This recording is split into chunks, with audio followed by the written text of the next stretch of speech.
you can see that. That's a clear indication that your business can be great today, and tomorrow, it's potato. If you do not keep reinventing yourself, if you do not keep understanding what the market is like, if you do not keep understanding that you need to keep transforming yourself, that's what happens to your business. And we know of several businesses that have been in this city and have gone extinct. So this conversation on resilience, considering the pandemics and all that's happening, is clear evidence, guys, that we have to keep changing and doing things different as businesses. Now, one very interesting thing about this video is when the CEO of Nokia was asked at an event like this one here, what happened to Nokia? Why they went down? Simply said, we did nothing. So I'm hoping that COVID has taught us some lessons that we have to do or use to do something about our businesses. Now, digital transformation. Digital transformation.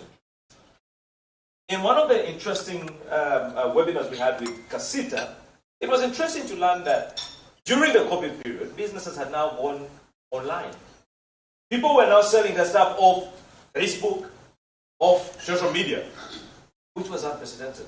But you see, digital transformation is very important, and that's why as businesses, I know the community is always the best phone because it says the one with the most mobile money. Huh?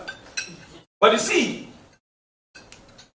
transforming your business using digitization or digitizing your business is the way to go. And pandemics will keep coming, like I've said. Let's imagine you're in Mubende or you're trying to transact in Mubende or any of the districts that are actually locked down today. The only way you can actually get your business out there is through your phone or your computer. So it's very important for us to understand that entrepreneurs and young people, or old people, or businesses need to digitally transform. Now, this is a conversation that eludes us. I think many of you, and I see many old people here, if you remember our first interaction with digitization, it was an internet cafe. You remember? One of the most prominent was around, I think, Kampala Road, Africa, or something like that. And we used to pay 500 shillings to serve for 30 minutes. And it was an interesting scenario into digitization. My first interaction with digitization on my side was when I joined Monitor, and I was asked to write a story, and I could not write a story very well because, you press T, and then you look for the Z, and then you press, and then you don't know how to go down. But we finally got digitized. So as businesses, it's also something very important. We cannot do anything without digitizing our businesses. The other one is the green transition. Now, I know, whenever we talk about greening or any of these conversations, we think it's for the big businesses. Many of you are looking for money right now for your business, but I can assure you that there's so much money lying with AFDB, Exim Bank, and so many other banks out there for your businesses. But it's only if you are now following the new agenda, which is the green agenda. We just went through COP27, where people were talking about global warming, climate change, and all of these things that are important in conversations around business. Even if you have a Kcca, what are you doing to make that Kcca green? Are you using solar? Are you maximizing the benefits of using different types of energy to run your business? These conversations are attractive to financiers right now. And in our conversations, as we train businesses, as we mold them to understand or get financing or the alternative source of financing, we emphasize the greening conversations. These are very important. And as we go into the next century, or rather the next years, this is becoming a very important conversation. If you are not having these conversations in your business, the problem. In the energy space that I operate in, I'll be honest with you, they'll ask you for policies in this area. Policies on climate change, environment, ESG, environmental social governance. These are very important things. And these are things that we are drumming into businesses to be able to survive, and survive in terms of resilience post-COVID. But like I said, pandemics are still going to be here. Tomorrow, something will come up I remember when COVID was changing, there was Delta. Then someone said, these names keep changing too much. I mean, what is it? I personally also had to Google and I learned it was the Greek alphabet. I don't know if you guys know that, but it was the Greek alphabet we were actually following. So these are very interesting conversations in regard to business resilience. The other one is internalization, making your business more international and participating in global value chains. My big brother, Stephen, is here. He led a delegation of business people to Goma. He was recently in the US. Our conversation with him has just been very interesting this morning, where he says, we are bombarded with requests and opportunities, but we can't supply or sustain demand. We can't sustain demand. That space is a very interesting story. Let me just give you some simple statistics. When you're focusing on the food that's going to be in the camps, let's talk about, 13,000 people at peak, which could be in the next 1 or 2 years from now. You are talking about food, like the food you are having here, to feed them every day. The camps don't sleep. They're 24 hours in operation. As a country, we cannot sustain that demand properly for more than 6 months. And that's a fact. So what happens? We'll be getting onions, although we're already getting onions and garlic from China, we'll be getting more of those from China. We'll be getting oranges and all these things from other countries. We'll be getting food that we can produce from other countries. We were talking about beef on our table here. And by the way, when we talk about proper abattoirs, let's not talk about Lufra. That's a conversation. But if you're talking about a professional doing meat to standard, we have about 4 of them, but they're hardly in use. They're hardly in use because we do not have the capacity to sustain them. So when we're talking about globalization, are you preparing your business to go beyond the borders? Are you having conversations with PSFU to take your ideas, your business, your innovations across borders? Or are we just allowing other people dump their ideas and innovations here? So these are some of the conversations we're having, taking your business out there. And within our space, we have to match businesses with businesses abroad. That gives us an opportunity to test if this actually works. And it does work. Our biggest problem as Ugandans is sustaining the momentum. Sustaining the momentum. One of the very interesting stories I have in the oil and gas area is when I was national content manager at Total, we went for what they call a national content conversation in the camps or in Bulisa district. And when we got there was a guy called Muzamir. He stood up and said, you oil companies are bad people. Why are you getting beef from Kampala? Yet here, we have so many cows, goats that we can supply, and you can have whatever you want. We looked at the guy, and he made a valid point. Muzamir made a valid point. And what happened was, we said, okay, Muzamir, do you have an abattoir? He said, no, me I can cut, and I bring for you direct when it's still bleeding. We said, that is not how things operate, health and safety standards. Okay. But you see, what we did was to build him an abattoir, a small abattoir, something like this room here. Cleaned it up with tiles. And on top of that, we supported him with netting it and got him the market. Muzamir supplied for about 7 months, and in the 8th month, he said, it was too much of a demand for him. Too much of a demand for him. And of course, the quality and how they want it, the Muzungu wants the meat which has hung, so it has drained the blood. But the one we get from Lufra, you cut and it's in the abattoir, or rather in the butcher. So all of these things are very important, and especially in understanding the demands and criteria for your international market. I was surprised to learn that a bogoya has to be in a certain shape for it to be in a certain supermarket in the US or the UK. But you guys just get bogoya, muliabuli. So all of these things, you need to understand, what does the market need? What does the market desire? How can I position myself to feed that market in a sustainable manner? So, globalization and getting yourself involved in the global value chains is very important. And again, trade facilitation, we are happy to have Steve in here, PSFU. Those are the conversations. Trade facilitation.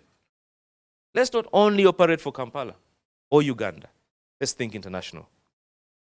The other thing I wanted to bring about was innovative entrepreneurship. You see, everyone assumes that we're Ghana. If things fail, they can go into business. You know, the truth is, entrepreneurship is a very hard thing. And unless you're ready to go the long haul, you're ready to go through the punches, the drives, and all of that, it's a very, very tricky area. Now, persistent improvement. Just because your business is doing well, you're assuming that it is the best business out there. You forget that there's another business next to you that is perfecting what you're doing and trying to take over your market. There was a time when Mutaza Kafero was the phone city. I don't know if it's still the phone city today, but you find every shop selling the same item, all rows. And you're asking yourself, which kind of customer they're targeting? Because if you're selling a mobile phone in this shop, why not sell accessories in the other shop and probably something else? Giant ego. Everyone is pretty much doing the same thing. So the problem with that is, one, you're not innovative at all. And then, of course, are you responding to threats and competition? How are you doing this? Are you responding to threats and competition? The Ugandan entertainment sector is a very interesting one because every new bar somewhere, and the customers are pretty much the same. They are going to the new ones. I go to the new ones, but they go to the next one. But you see, as a business owner, how are you dealing with that threat and competition? Because it's very important for you to understand that, number one, people are coming for your lunch. If you do not innovate, if you do not change how you do things, if you do not improve, people are coming for your lunch. I always like to share the example of an Indian guy I used to know back in the day. I used to buy trousers from him. This guy, if you had, let's say a trouser was 50,000 and you had your 30,000, he will never let you leave the shop without taking that 30,000. He will say, my friend, no problem, you'll bring that at 20. You can even take another one. But that is okay, you can come next time. Psychologically, he has hit you. You will go back. Our typical thing as Ugandans is,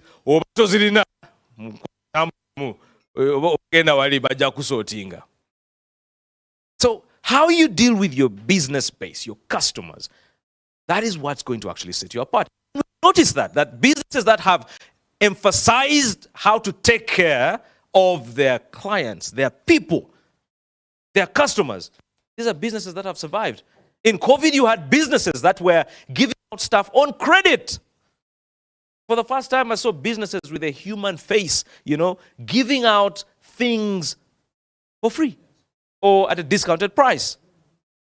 That is how you innovate as a business. So there are all of those things that I could actually talk about, but also having a unique selling point, and then the use of social media.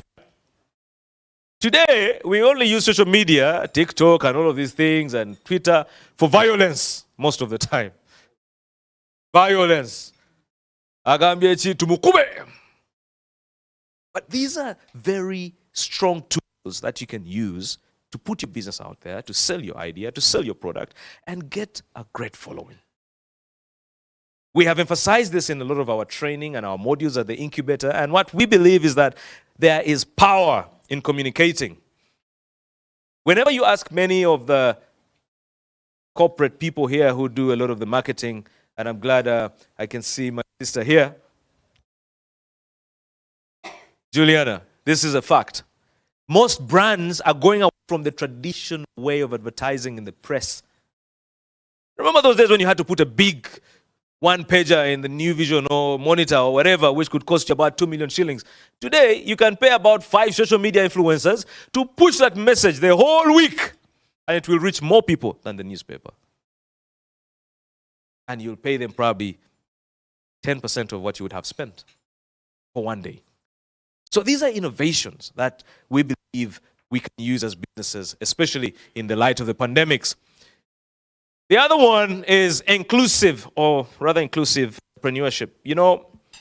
COVID taught us something that many people had ignored. For a long time, we were doing business as usual.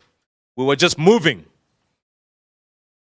But finally, we realized empathy, and that's why I began by talking about empathy. We realized that there are people who are probably better than us who need our support so we can all survive. In inclusive entrepreneurship, we're talking about your people with disabilities, your disadvantaged people in the communities and society. Very crucial demographic or people within our demography that we kind of ignore most of the time. COVID made us pause. It made us pause and realize, wow, these guys are actually around us and we haven't been giving them attention. And that's why today, in most businesses, when we're talking about sustainability, the conversation around inclusive entrepreneurship is very important. And it's really about customizing your development or business goals to cater for those guys who are disadvantaged, who might not have the same opportunity as all of us. But it's really about saying, we're in this together. We're in this together. So, inclusive entrepreneurship, very important. We supported a very interesting group of women with disabilities in Rubaga. And that was, for me, the first time that I realized, wow, people have a lot of potential, but they're just not given the right platform. Equal opportunities. In your business areas, do you have ramps for people to easily, or disabled people to easily get into your business? Do we have amenities to make it conducive for business people within the buildings to be able to operate their businesses in a very conducive manner? Do we have these things? These are the questions we need to be asking ourselves. And as Kcca, I think this is a very important priority. Most of the PWDs have complained about areas for, of convenience, which we hardly have these days. So these are very important aspects when we're talking about business going beyond that. Then the other one is self-employment. Like I mentioned before, we started gigs. Gig economy became gig economy. And you see, self-employment is something very interesting because it really frees you from so many things. But again, if you're not ready for the struggle, it becomes a tricky one. So the 5 common types of self-employment, you have the freelancers, gig workers, sole proprietors, partnerships, and single-member companies. What we have seen in the last 2.5 years is the gig economy has gone up. Most young people, I'll tell you, have left their jobs on gigs. A gig is where you simply do 200,000 here, but you do 200,000 times 30 times in a month, and you're doing well as compared to going to a normal job. Young people have realized that that's a great avenue. But on top of that as well is the whole thing of, using different platforms to really get yourself out there. Businesses have transformed. We will never go back to pre-COVID when it comes to self-employment and how we think about it.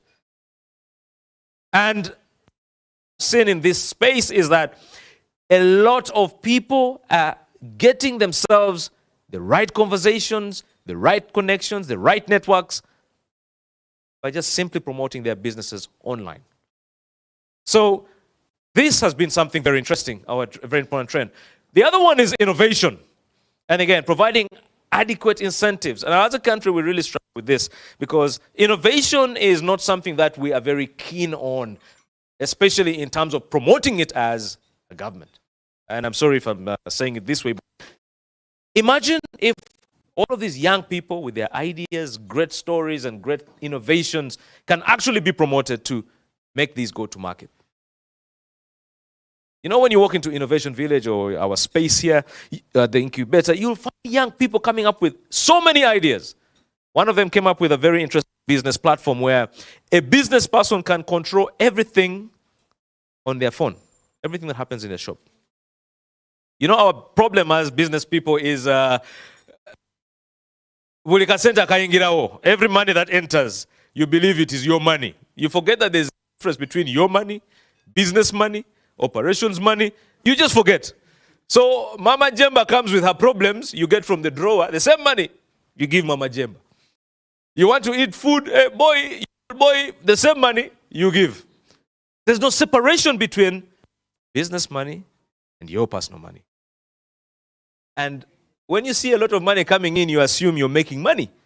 But you have no idea whether it's Magoba or you're just on what the Muslims call vibes and mashallah. So it's very important for us to understand that innovation is important in managing. And what we've done as well is support business with innovations around technology that can help them do business in an efficient manner. They can follow up on how they're spending, what they're spending, what they need to, stock up in their shops. And that goes a long way in making them more efficient. Business, like I've said, is never going to be the same again. Finance. I work in a financial institution and I'll tell you that money is never a problem. And I know we can argue about this until morning, but money is not a problem. And I liken it to something interesting. You see, when you want to go and get a girl in a disco, you have to dress nicely and smell nice to become attractive, right? But if you go and you're not attractive enough, trust me, the girls will actually just see you and run. Same with your business and money. There's so much money out there. So many people have money under their beds looking for ideas. Apart from, Nigeria and building a funny apartment, people actually have money that they would love to spend on businesses. But the businesses are not attractive to that money. And that is the hardcore fact. So you will ask a guy for his financial records for the last 3 years. And he'll say, tugeza ko, kuteke kanya. Now, this is a guy who has come for 50 million shillings. And you're also wondering if he wants to kutete kanya with your 50 million shillings.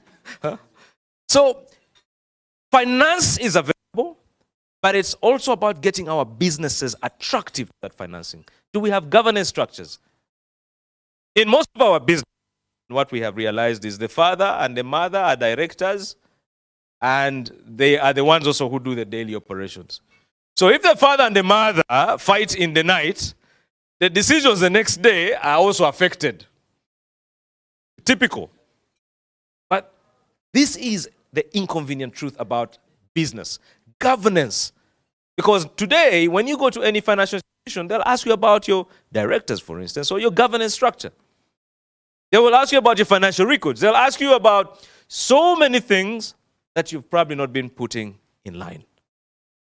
So it's very important for us to understand finance is available, and a lot of financing, like I've mentioned before, has come in to support enterprises to get back to life. At Stanbic, we have what we call the Economic Enterprise Fund. Cheap financing, you don't even need collateral. And this is geared for businesses like yours to get back to life. But without understanding how we can do that or how to get your businesses ready or great, it's difficult for you to get that financing. But again, also I want to say, the Business Incubator has decided to work with Kcca. We're going to support with the training of businesses next year. And what we want to see is that the businesses in Kcca are doing business the right way. Then we can now talk about businesses going into Goma. We can talk about our businesses here going into Kenya, not the Kenyan businesses coming here. We talk about globalization. As I conclude, skills and entrepreneurial mindset. How does an entrepreneur think? Your attitude. You say you're Musubuzi, but you only go and open your shop at 10 o'clock. Yet there's a guy who has come from DRC and he's going back. He wanted to come and buy goods at 7 o'clock. You're the one, there's a very interesting saying that I say, the man with the key is not around. The man with the key. Oh, I want to do, no, the man with the key is not around. So you have to wait for the man with the key. Or they have to jump on a boat for the man with the key. God forbid they're drunk somewhere at Mama Boy's place. But you see, entrepreneurial attitude sets you apart in so many ways. And this is what we've emphasized, because what COVID has done is that it has made a lot of people more aggressive. If you were not a strong and crazy business, you've probably struggled or fallen off. But if you were a strong and resilient business, attitude, self-belief, integrity, Now, as businesses, URA is also hungry. We all know that. URA is super hungry. They have introduced so many mechanisms to make sure that they milk us. But the truth is, we have to conform. Integrity.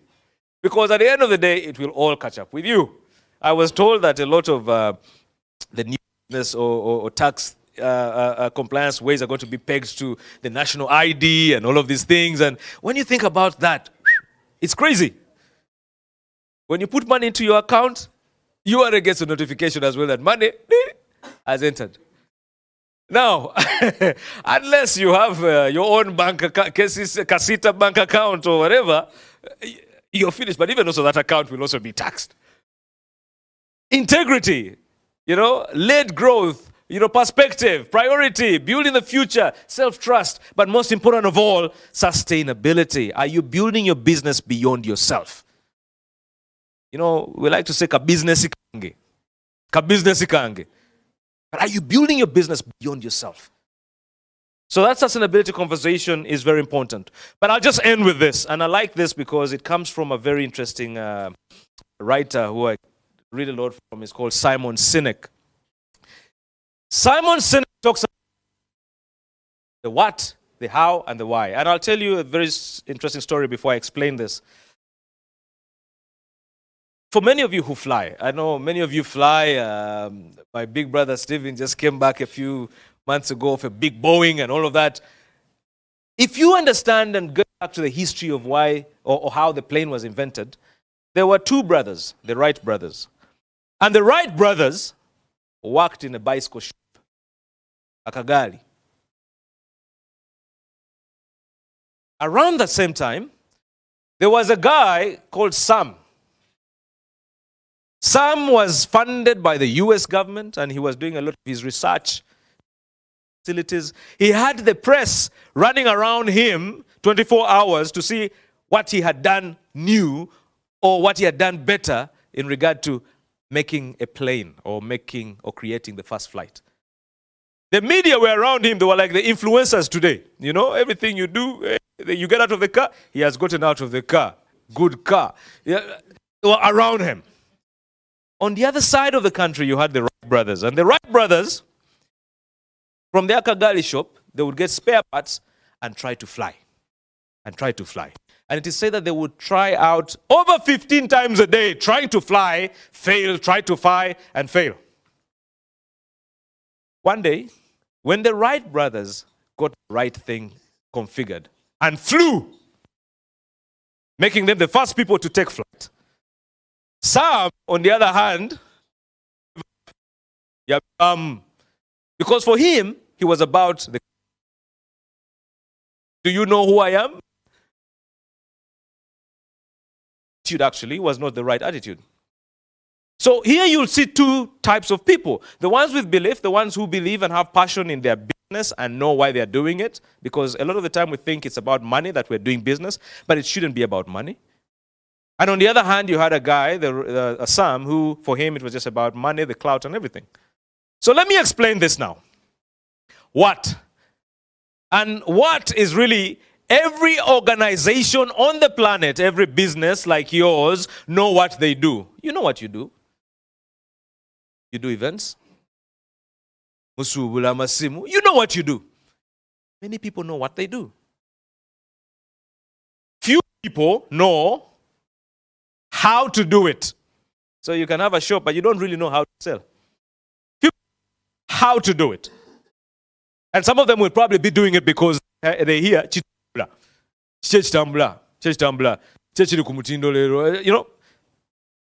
few people know how they do it.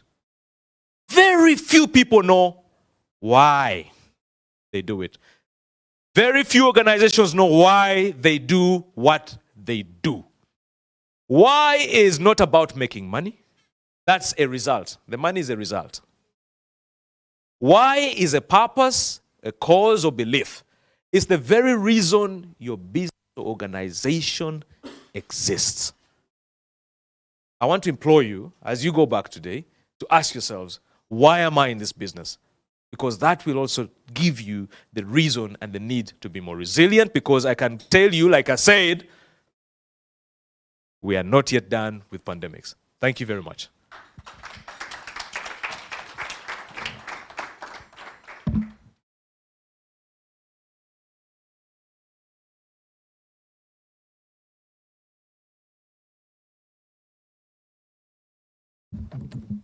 Thank you very much, Tony, and I would request humbly that we give him another round. Because I believe he has captured the essence of resilience in more ways than we could imagine. The only challenge is that when I look around the room, I see people that have taken his message hook, line, and sinker. Then when you look out of the window and you see the actual guy that is resiliently selling their masks on a flooded street in Kampala after a morning downpour, you ask yourself, at what point will Tony's message permeate from this high air-conditioned room at the Golden Tulip to that lady or young man on the street? But like they say, it's never different strokes for different folks. It's how different people perceive a message to attend to their different realities and get it running.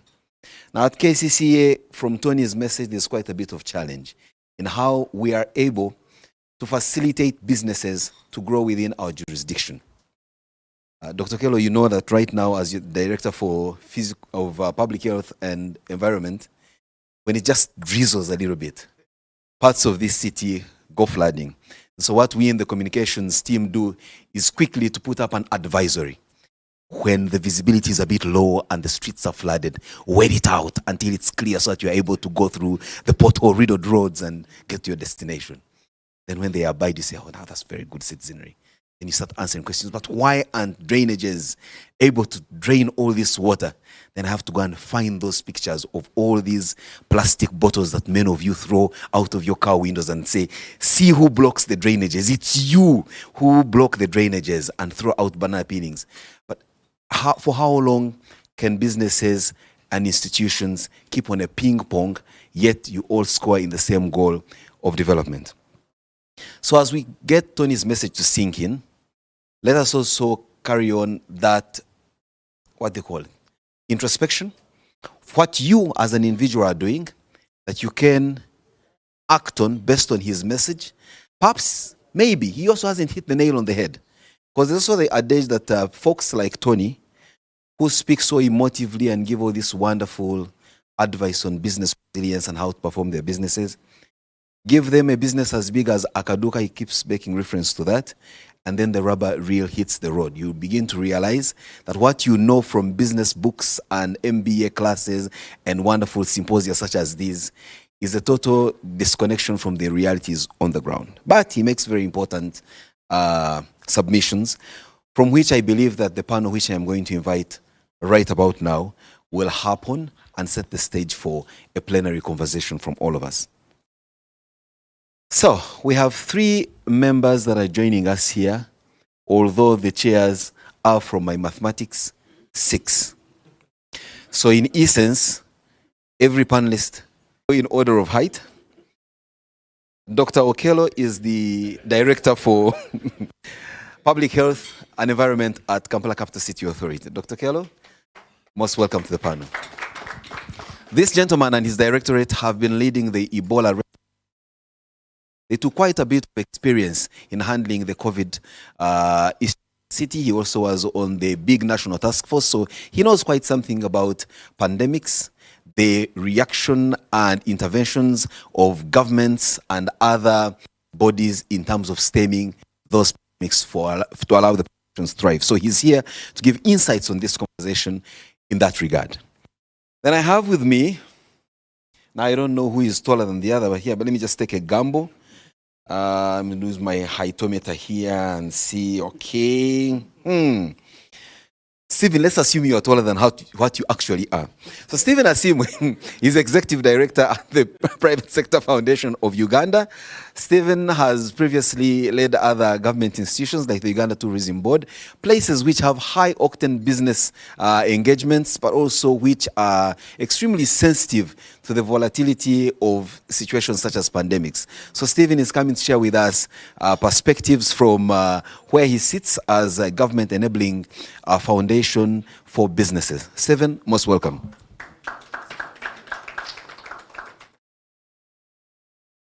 So Stephen here knows, and from his experience, that when a pandemic breaks out, and you are in the tourism industry, for example, that's it. You not only just catch a flu, but you literally go down with a major cold. Mukuru Tadeo from Kcca, that's the Kampala City Traders Association. Tadeo Musoke Nagenda, I invite you to take your position. Clearly you're taller than Stephen, but I wanted to make sure that, and guess what? Stephen knew his position on the table, so he chose to abscond.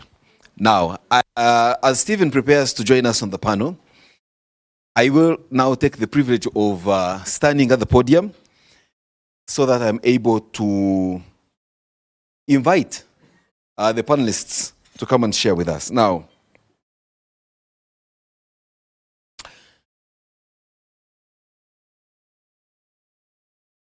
okay, there comes in Tony to react from the Situation Room himself.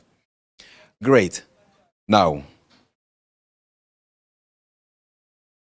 Mr. Tadeo Musoke, Tony in his presentation did inform us that a bogoya must be in a certain shape for it to trade on some shelves in the United States. But we also don't believe that there is one standard shape of a bogoya. Some in fact say, then if that one which is sickle shaped is selling in the US, how about we sell our own, which is straight, like an arrow? Now, the question is, from where you stand as a business leader of a business community, many a times we tend to be conformists of situations and laws and issues set by others so that we are able to trade with them. Is there a point where our own circumstances guide us in being steadfast and even sometimes obstinate and angry and stubborn to say, for us, we will do things our way or no way? That is my first question to you, but that is not in any way to derail you from what you want to tell us first.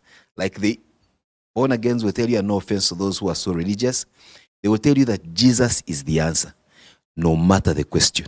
So for me, give us your presentation today, no matter my question. Thank you. Thank you, Simon, moderator. I clearly recall that you refused to call us an MC. Our comrades, good morning. Protocol observed. Since I was part of the invited era when my name is Musoke Thaddeus. I'm Chairman Kcca Uganda, a businessman from Mutembei to now a leader of Kcca.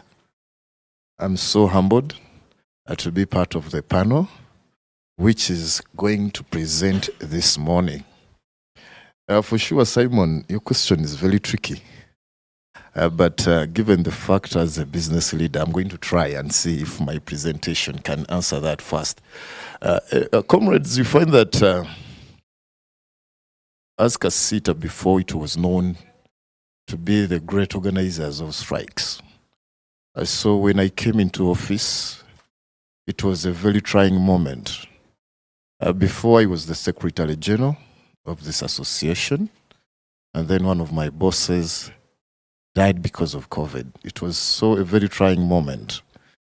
And then just after 1 week, I lost my mother because of COVID-19. So our businesses were locked, we were on lockdown, and we had to source for over 100 millions so that I pay the bills for my mother. So it was a very trying moment. And then the boss reported over 80 millions to clear the hospital bills. So you had to go around to look for money to see where can I get the money, how can I source the money. So pandemics are very tricky. So that's why we teamed up with Kcca. We worked so closely with Dr. Okello, Minister of Health, to see how can the private sector support all the initiative to control the spread of pandemics. So some of the people asked us, now you Kcca people, you are enjoying COVID money. But even if you ask Dr. Okelo, we never got any coin. But we had to facilitate because the moment the private sector doesn't support government initiatives, you find we suffer more. Our business is closed. We incurred several losses. I was happy when my comrade was presenting Tony. We rushed even to Stanbic Bank. We had a presentation with Stanbic Bank. We told them, we have several challenges. Our comrades cannot service the loans. Secondly, you find that even we are worried, the banks are going to auction our property. So that's how I'm happy with Stanbic Bank. They developed a very unique product where we have been billing out businessmen. Just a recommendation from Kcca, and then you could access over the tune of 200 million. And it has been working so well. And then I want to quote the integrity area. That's why we are coming in. We have lost some money from Umbalala because the first client we gave the money disappeared. The second one from Ham Towers, the shop is closed. Can you imagine a facility where you can get money without security? So we are tightening our structures throughout the country to make sure that the right people with integrity can benefit from this initiative. So as the leaders of associations, we thought that these strikes don't solve problems. Can we be more innovative? So I think I'm benchmarking from your presentation. Can we be more innovative? Can we reposition ourselves? Can we make sure that we have more relevancy in our traders? So we're having a challenge with the perception, mind change, where the trader thinks that if Musoke can take avocado to buy, and then phones on William Street, that's the end of the road. You will enjoy, you buy expensive cars. There is what they call kudugaze meza nowadays. And you think you're a very rich person.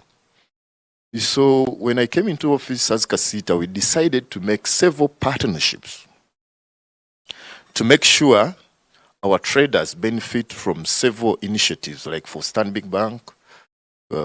We are members, again, partners with Private Sector Foundation and other organizations, like Kcca, URA, and other government entities, to make sure that how do we change the perception of Ugandan trader. And then we developed a strategy, diversification strategy. With this diversification strategy, you try with guidance from such associations.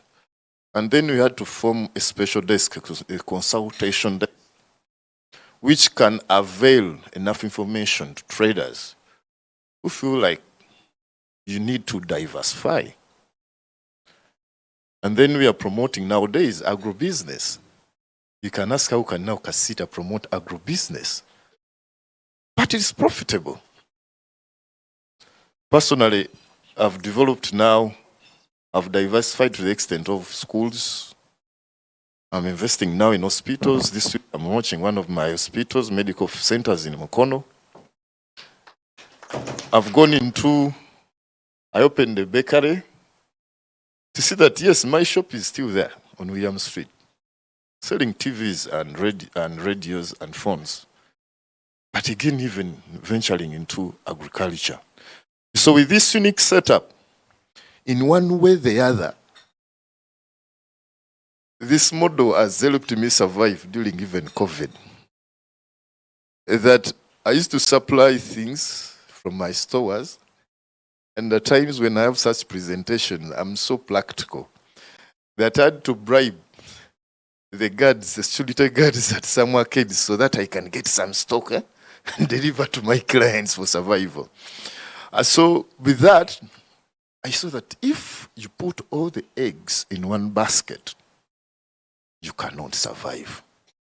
Right there, Mr. Musoke, and you cane it on a high. That's not to interrupt you, but it's just to underline the reality that you have to deal with as a businessman operating in our unique circumstances. Stephen and Tony will tell you that where they operate from, to them it would have been better that you are concentrated in one area, you're so good at stop center for it, as opposed to what now you're sharing with us, that in this volatile situation where a pandemic can sink you in just one go, you become a jack of all trades and not necessarily a master of one. Now let's just put a pause to that and we turn to Stephen here, who then speaks to us from the side of Private Sector Foundation and giving to you business people and business entities that kind of guidance that will bring in bigger returns for our country. Stephen, in our earlier conversation, you did mention that nowadays the issue of Ugandan products, the problem is not what we always thought it was, availability of market. And in fact, Tony hinted on it in his presentation, that now where the challenge is the supply side.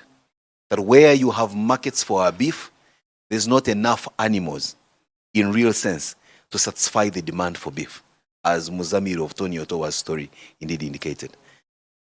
How then does that come in with a situation like Musoke just described, where you want to try a bit of everything as opposed to concentrating in one area, like my friend Kapi there, who deals in tents and everything within the tents and not necessarily outside the tents?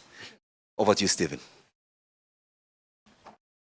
Thank you very much, Simon, and good morning to everybody here. First, I want to thank Tony. He really gave a fantastic presentation. In my former trade, where we share commonality in media, we used to say that a short pencil is better than a long memory. It's always good to take notes because you might think you know, until what my brother said, Okudugaze Meza, can easily wipe out some of that memory. But with that light note aside, that's a very good question. I think that from where I sit, I had a lot of assumptions. And we are probably a victim of our own selves. We think Uganda is a beautiful country. We have a lot of food and a lot of capacities. There's a story of a very senior leader in this country who went to some country in the Middle East, and he was asked to supply goats in Mbuzi. He said, goats have capacity. They wanted 3,000 goats a week. This guy was so profound, he said that we have too many goats, I even knock them when I'm crossing the road. So round one, he mobilized 3,000 goats. Second round, it was a tough one. The third week, they could only give him young ones. And the Mugaga on the other side just said, cancel this guy, let's go to another country. For the simple reason that, one, we do not have facts. We don't have research on what we have. We have general facts. You know, we do censuses every 10 years. How many people know the population of Uganda today? Just quickly put up your hand, just guess. This is not an exam, just put up your hand. 44? 46? Okay. I'll check on a fact, something called the worldometer. If you could go there, I think we are approaching the 50 million mark. How many people know how many people are born in Uganda every minute?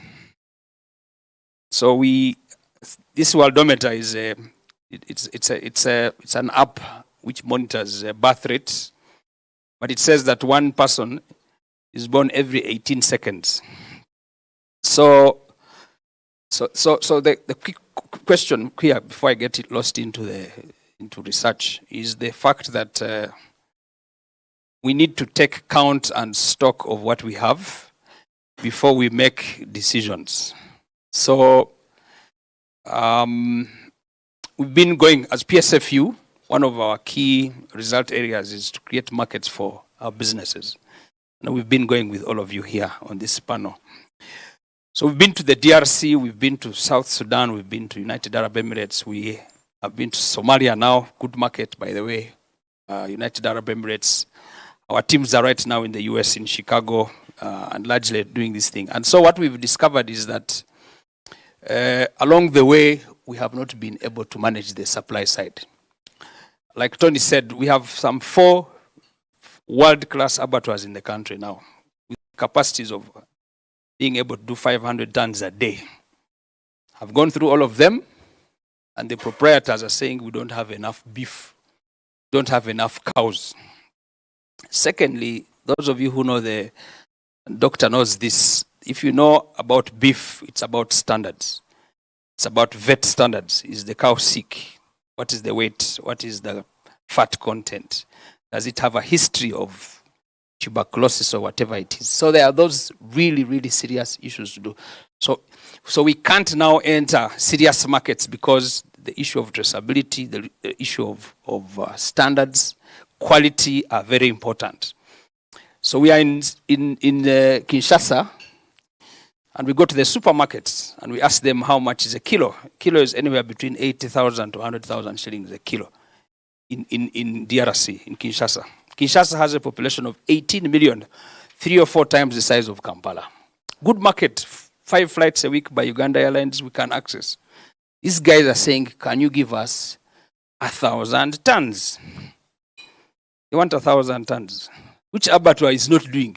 The best we can know is this cow is going to Rufra, and the guy fires the panga and the neck is off and they are slaughtering the animal.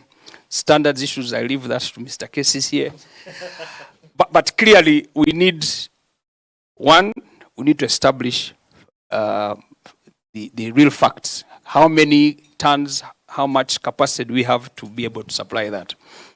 But so if we can sort out that issue and it is lacking, or being able to aggregate and say, we can raise X amount of watermelons in a certain place, Y amounts of tomatoes, so that we are consistent on quantity, on quality, and time. Just quickly, Simon, in London right now, Tesco wants to take our Hass avocado.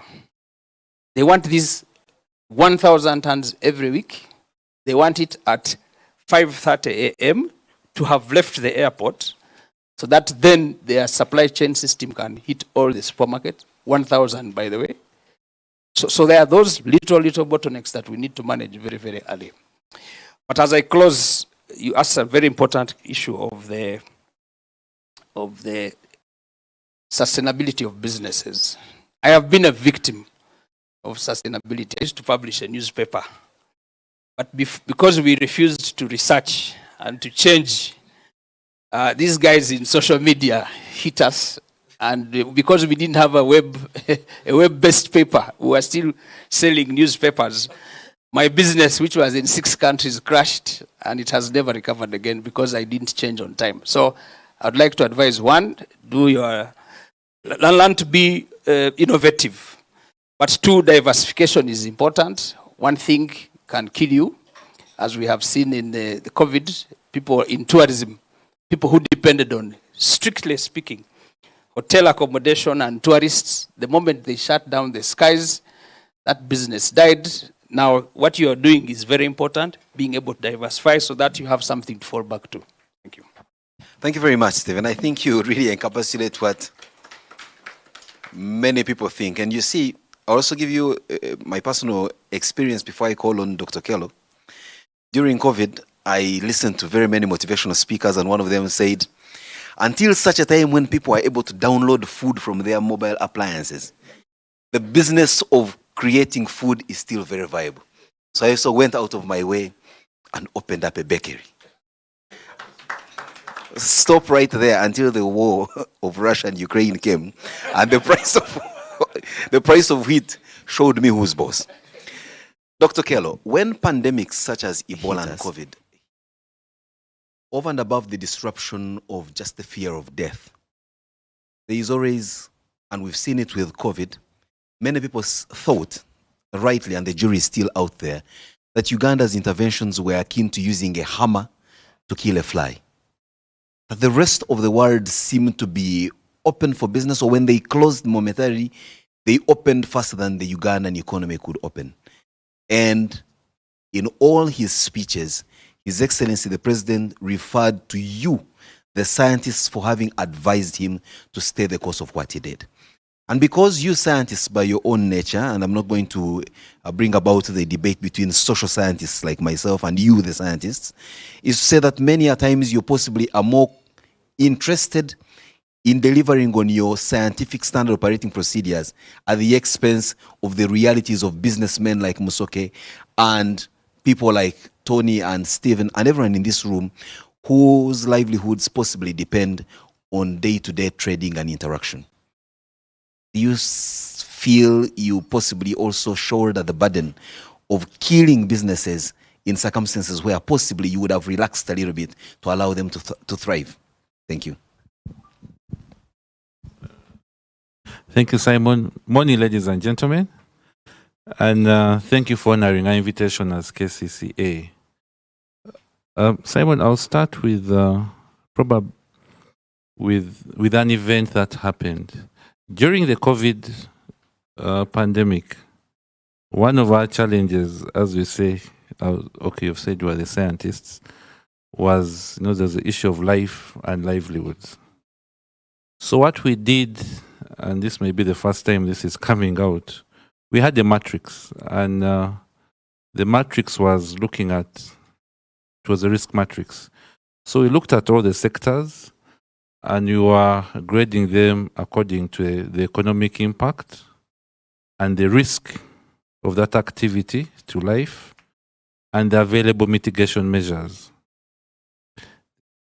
The best example I would give was when we came to the truckers. Uganda is landlocked. So if you notice, borders were supposed to be closed such that people would not be able to come in. Now, when you are looking at this matrix, we said we cannot survive without goods coming in or goods going out. So when we allowed truckers to come in, looking at that matrix, the truckers had a very high economic impact, but they are also very high risk.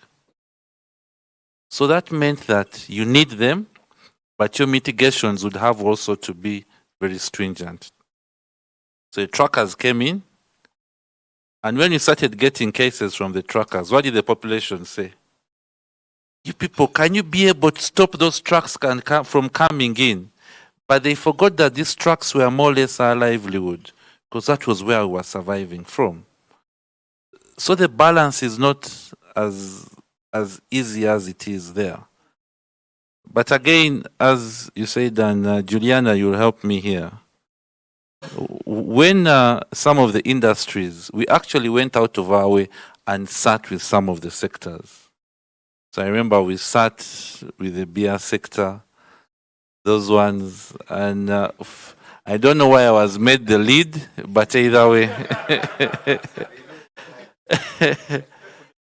So from then we needed to understand that sector. So we'd sit with them with this matrix and ask them, what do you do in your sector?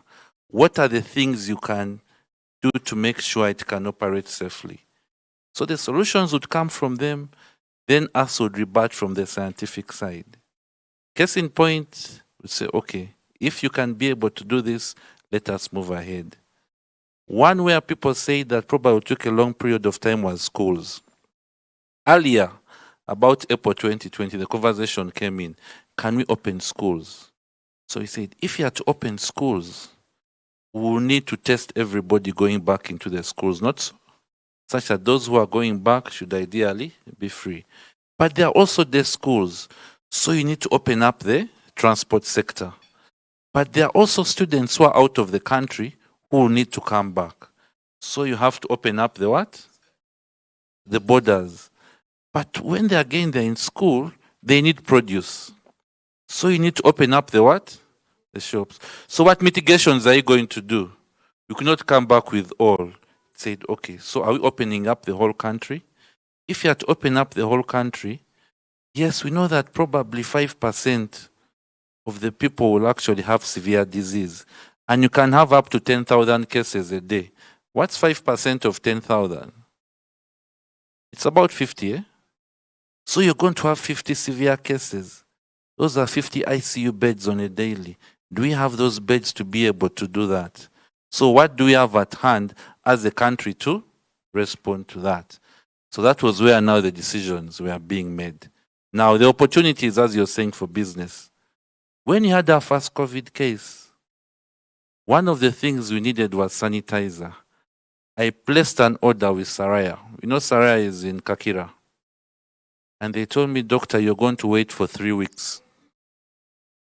Because that was the only sanitizer manufacturing plant in the country.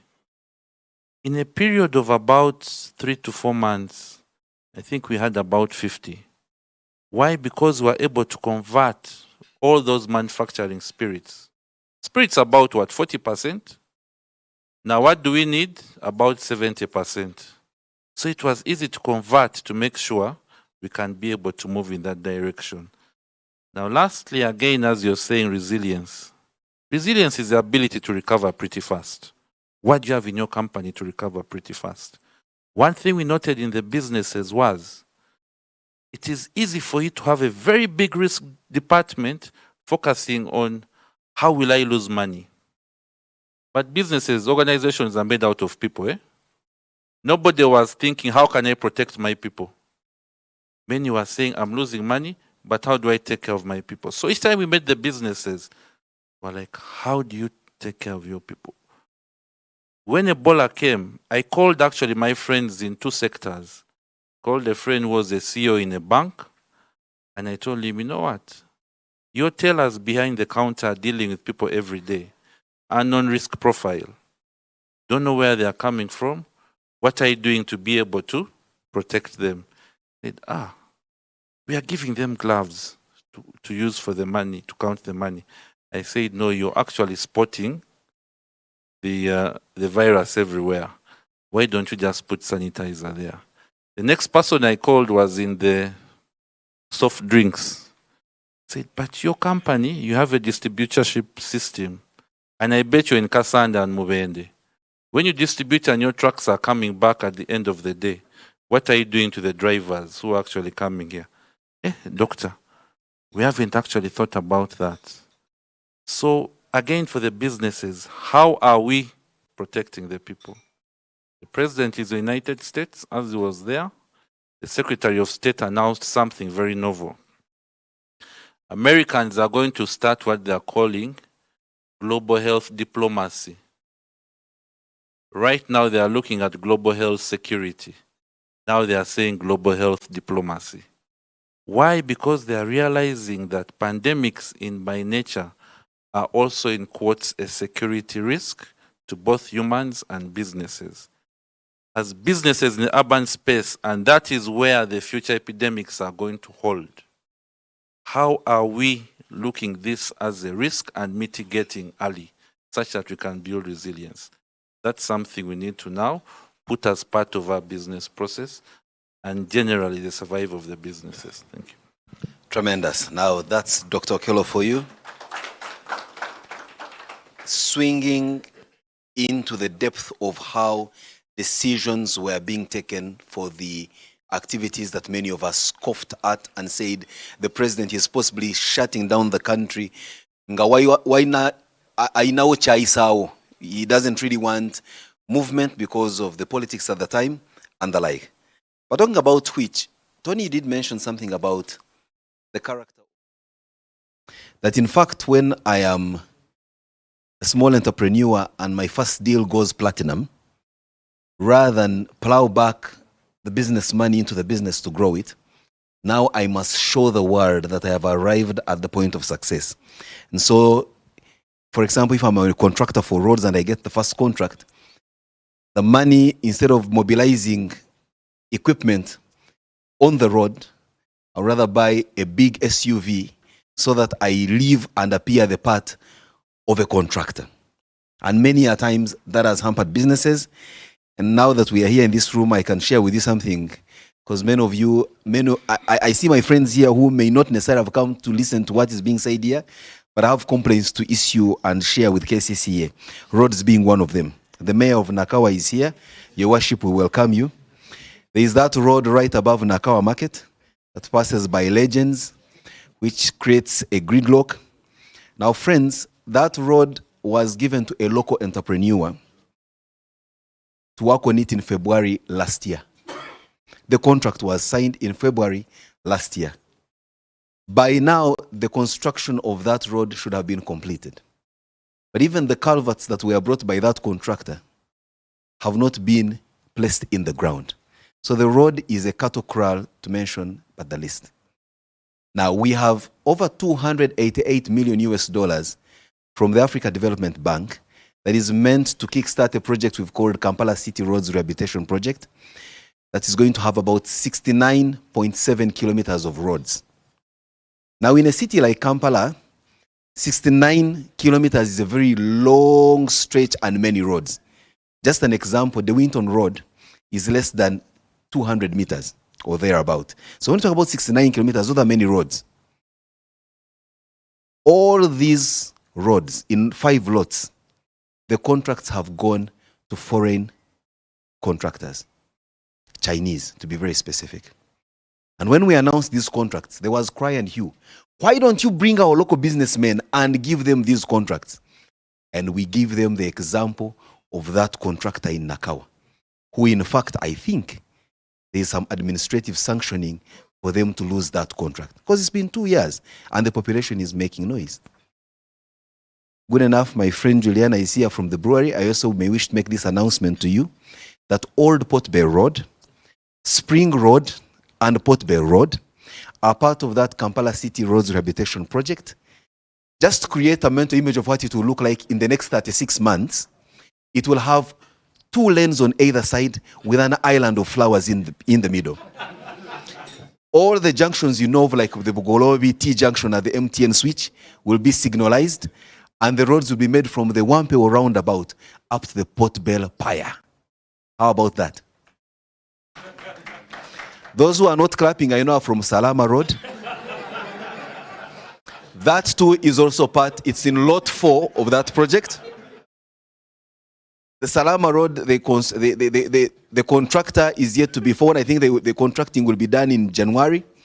And when they commence, it will take 30 months.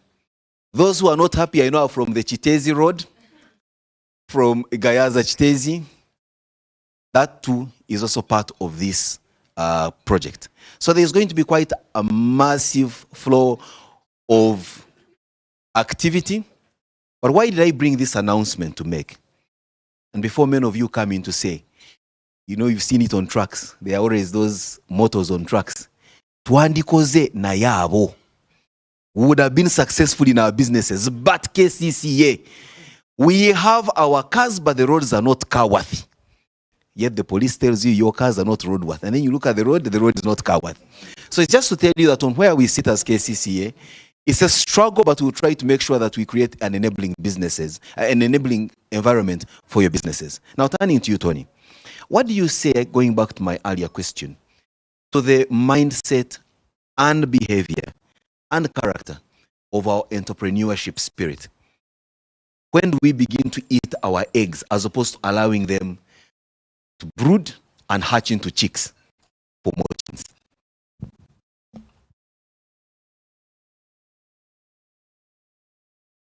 Simon, around during COVID, there was one of those very famous videos. I think you all remember. If your money can't do what? Solve all your problems? Eat it. Well, a lot of people say, well, if we die, we die. You know, that's also another very interesting one. But I'll probably just answer this with a very interesting story. There was a bank, I won't mention which bank, that gave a gentleman money. He came and said, you know, I want to build a school, just like how my comrade here wants to build a school. Said, I want some money to go and build a school. I think there's demand because where I am, schools are far. Was given money. So, like the bank almost does, after, you know, certain milestones, they want to see how far with the school and the construction. So they go and check on the school and the construction. And they found a liquor factory. They found a liquor factory. And when they asked the man, why have the funds been diverted to this thing, he said, you see, the return on investment in this liquor factory is far better than the school. And well, he was rightly so. But that is the mindset that we keep talking about, not being able to have a very well-focused idea of where you want to go. One of the things that we train is entrepreneurial mindset or planning and structuring, but also having just a simple business canvas. Where do you want to see your business 1 year from now, 2 years from now? Many of us, and again, I'm also victim to that sometimes, we want to start a business today and hope that it will make profits today. Okay, so we want to start enjoying the profits, forgetting that some businesses take about 5 years to make money. If you look at real businesses and how they evolved, I mean, in some of the business cases, you'll find that many businesses keep spending money, and probably until year 10 is when they start breaking even. Now, I don't know about people who are into real estate, but people will tell you, unless of course you get your money in a funny way and you go to Nigeria, like I mentioned before, and buy a plot and build apartments, it probably doesn't make business sense because you're throwing about 1 billion or 2 billion shillings into these apartments. And when you ask yourself, when will you actually break even? It's a different conversation. So it's also understanding, and again, like I said, not everyone is an entrepreneur. Some of us should be comfortable sitting in an office, typing away. Some of us should be comfortable doing whatever we do best. And probably that is where, again, like the why, that's where your money then starts coming in. But what I think also is typical of Ugandans, the arrivism mentality. Huh? You hit a deal, 1, 2 deals, you want to get the latest car. Some of us want to marry the second wife because we can manage now, But you see, that arrivism mentality is one that really affects us a lot. In the oil and gas sector, there is a situation where some people, they call them PAPs, project-affected people, were given money or compensated. And I know you're going to compensate people as you're talking about your nice roads that you're talking about. I didn't hear my road. But as you're talking of all these roads that you're talking about, people are going to be compensated. What's going to happen? The next thing you know, they have gone for a small meeting. Nowadays when you're going to Kcca while hiding, it is called a small meeting. So it will happen. And the sense of arrivism when we make money, it's a human thing. We want to be seen as a different or at a different level. But that is also one of the biggest problems that we face. Thank you. Tony, I think you have painted the picture very succinctly, although for me as a budding entrepreneur, like I said, I am now more than scared. I thought by now I should have broken even from my bakery. Every day people eat bread. But just the first year I opened up, the next January, Electricity Regulatory Authority increased tariffs. So I was hit from there. A sack of 50 kilograms of wheat at the time I began was 120,000 or thereabout. Now it's 185 from the outlet in Azam. Cooking oil increased maybe by 50,000. Using something called baker's fat, the cheapest at the time was 60,000. That very 1,000. But the price of a loaf of bread then was 5,000. Today it has increased tremendously to 5,500. And people buy it grudgingly, complaining and cursing you. So I'm asking myself, should I proceed in this direction or I also make a liquor factory? And then I've been telling myself the only reason why my bakery is surviving is because I don't eat bread. If I went into a liquor factory, I think I would become a depot myself. Like I said earlier on, when I look around the room, in my previous trade as a moderator of such events or even a talk show host in the media, I always believed that I had all the questions and therefore I didn't need to open up phone lines or open up social media platforms for listeners and viewers to ask questions. I have since grown to the realization that I think I was only a good voice and a pretty face at the time, but I didn't have the questions. So let me carry the same humility here and recognize that I actually don't have any reasonably sensible questions to ask these eminent people on the panel, but look into the room and tap from your experiences as business people, as city dwellers, as leaders, because I see the town clerk of Kampala City Authority in the Central Division also here with us. I introduced the mayor of Nakawa and other leaders. You may have a question or a comment to make that will greatly improve the quality of our conversation. There are gentlemen and ladies with microphones in the crowd. Put up your hand. I'll be glad to pick your question, pick you, and you ask your question. The gentleman in red.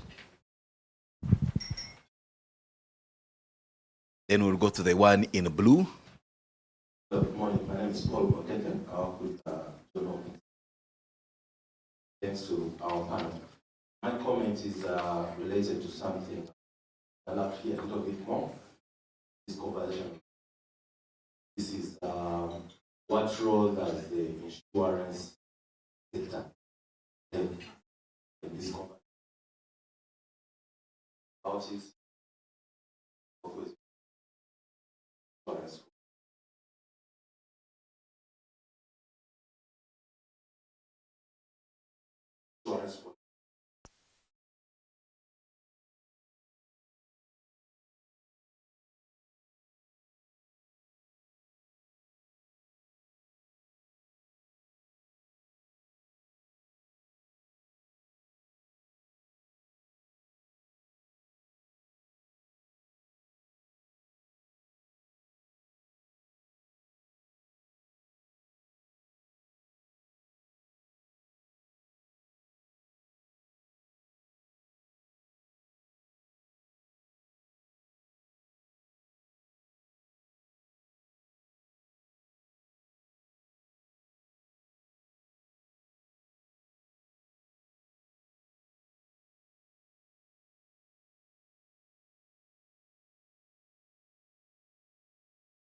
And the rhetorics of the panelists in front of us.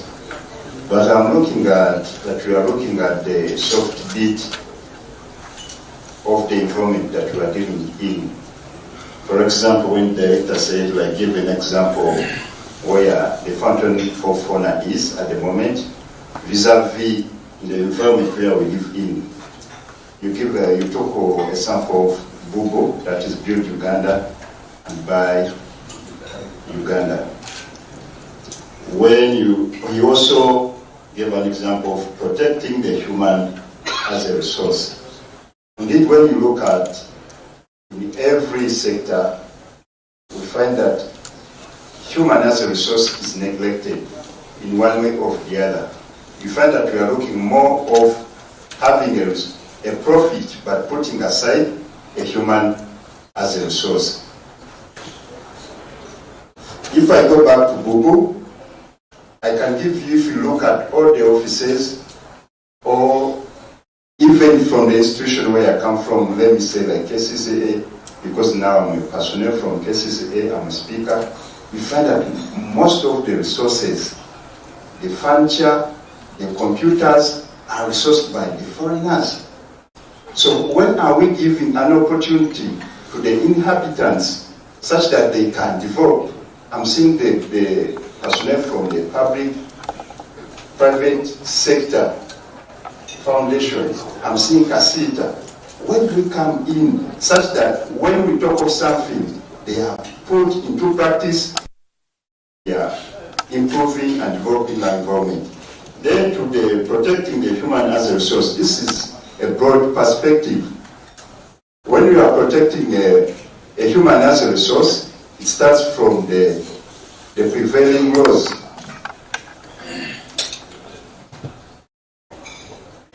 Going back to Salama Road, now the state of Salama Road, the human, they are paying the resources, that is tax, but gaining at the state of the road, you see that people have left the structures. They are not getting from what they built. If you put your apartment, you're not getting profits. You find that a resource which is a human is not benefiting. vis-a-vis the development had put across. Even the curtailing vice that we have at the moment, we think that abduction. You may find that people may not like to feel that vice, but it's a vice that every platform we get, we have to talk about. Abduction is becoming a norm of the day. And that we are curtailing a resource which is a human. Thank you very much. Thank you very much, I believe that your concerns will be answered, but very specifically, when you go back to your constituency in Machindye, tell them that they cry and hew over Salama Road. And that's going to be the sad reality, especially for the politicians, because then you won't have anything to blame for what next becomes your result, because the road will be made. There's a gentleman. Oh, okay. Thank you very much.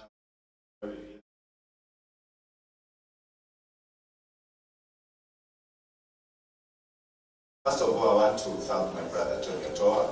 I think the presentation was superb. As far as building resilience capacities, I think personally I've benefited, and my brother from Kcca was also giving us, I think, personal experiences. From what I've learned about diversity. As a politician in Kcca, I've also opened a fabrication workshop where we're also doing some scaling. We help the youth to do scaling, to learn fabrication skills. We also have the Presidential Scaling Initiative, where we're having young people being trained in various skills, like bakery, metal fabrication, and others. So my question goes to the Director of PSFU. How do we get these young boys who are, and girls who are, been trained in scaling, to benefit from some funding from your organization so that they can start something? Thank you very much. So those are now 3. If my mathematics is anything to go by, let's take them in bundles of 5. Yes, William Zamila Award, Public Relations, Kampala Kcca as a proud couple. Yes, we're looking for resiliency as in relation to having healthy people economically surviving. That's very important. However, as our observation, KCC, as from my docket that I represent, still has a long way to go. So far good, but with a very long way to go. Our planning authority, if we're having contagious diseases, infectious diseases, person to person, then the physical planning should really come out seriously. I don't see a reason why you should give a occupation permit to a building that has got over 500 shops. Those are 500 maintenance, and each shop downtown Kampala having 5 subtenants. That means this building is getting to around like 1,000, but it has no parking. But on the physical plan, it had parking. No structure is built in a week. There is supervision. It takes a month, 2 months, and it's completed. But again, there's congestion. If we are to decongest, then certain contagious diseases will be controlled. In the side of the health department, there is also a problem. Certain buildings are having underground water. That's very true. Because the bills of water are also very expensive. This is our own water, this is our own resource, naturally given. But the bills are so high and they are biting. It's also a good kind of an option of having underground water. But there is a research made by Kcca that this water is also contaminated by sewage. Truly, we've seen Kampala flood. So this goes to Dr. Okello. How are you going to mitigate this underground water? That's why, you have cholera and all that. There is something should really come in. Yes, we're looking at how we see the president go outside, look for investors, international outside investors. They're highly respected. But we also got investors in this country. But again, they are not given a platform of where they can really, play their talent so well. I'll give an example of the presidential initiative of whereby a young entrepreneur, somebody has been skilled, and then after being skilled, then he decides to go and become an entrepreneur. He decides to develop something. Now, this person is from a poor background, but he has decided to develop something. And now, then he runs maybe to Parish Model or Reliance to Emioka. He gets a loan of 400,000.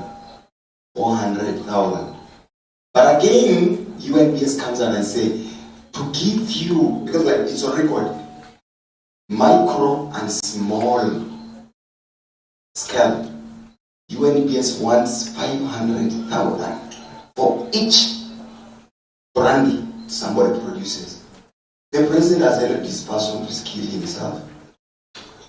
In Israel, they say, I don't know whether it's true, entrepreneurs are only 3% in the world.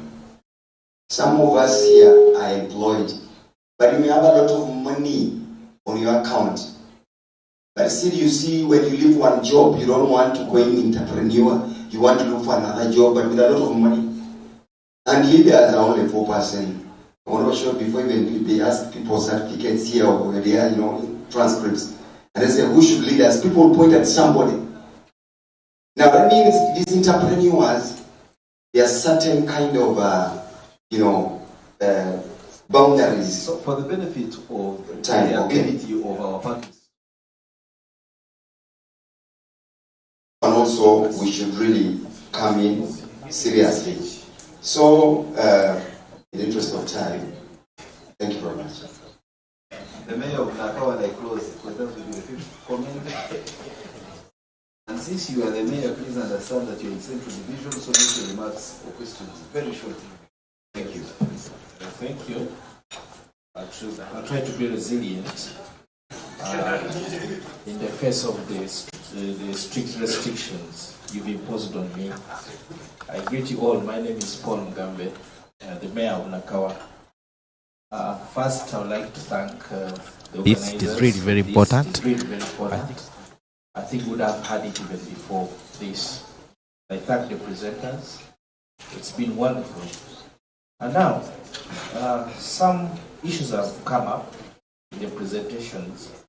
The issue of supply to meet the international demand has come out prominently and has always been a song. And this one is also followed by issue of standards. But my view, first of all, standards, even if you have enough supply, our products will not be taken. I think we need to emphasize, even if we have what we have to supply is small, we need to emphasize the issue of standards. And these standards, we shall not have them unless, because for them they are only symptoms. Dr. Okero knows very well.